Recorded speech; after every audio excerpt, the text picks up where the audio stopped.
是我见过最不可思议的场景。这个人在一个岛上竟然生成了1万个村民。Have fun, guys. Few inches later. 哎呦，去！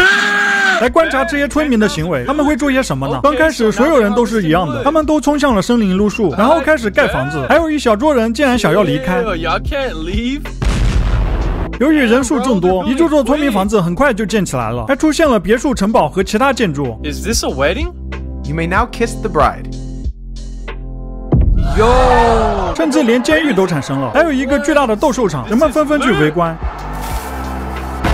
还出现了一个动物园，里面各种各样的动物都有。突然一声尖叫打破了宁静，原来是一个孩子从围墙掉了下去，必须要拯救他。还有人在演讲，竟然敢妖言惑众。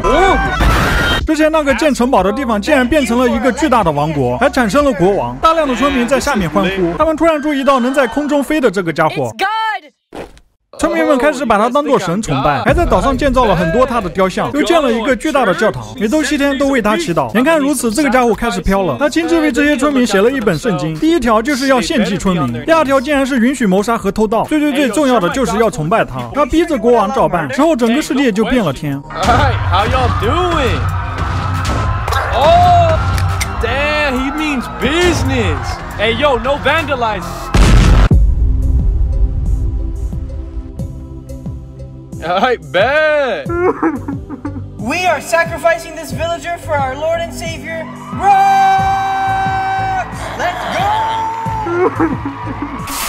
Oh, damn, you guys. 在这种残暴又混乱的统治之下，终于发生了不好的事情。之前那个被他误杀孩子的父亲，接着民怨沸腾，竟然自己成立了一个王国。大量的村民因为害怕被献祭和谋杀，都投奔了过去，开始创建属于自己的村庄，还把原本的崇拜雕像给炸了，取而代之的是一个侮辱性的 loser 雕像。随着这个独立王国影响力的扩大，越来越多的村民开始潜逃过去。不得已，他建造了一个边境墙，并且告诉国王要增加国防预算，制造更多的武器，训练更多的士兵，让神枪手被崇拜。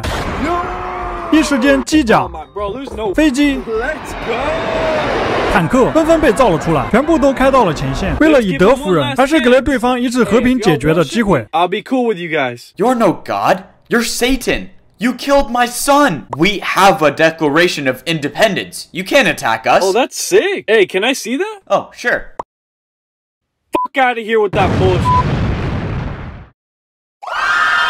就这样，与其说是战斗，不如说是单方面的碾压开始了。雕像也被从 loser 改成了 very cool， 但是他觉得还不过瘾，决定让国王发射核弹。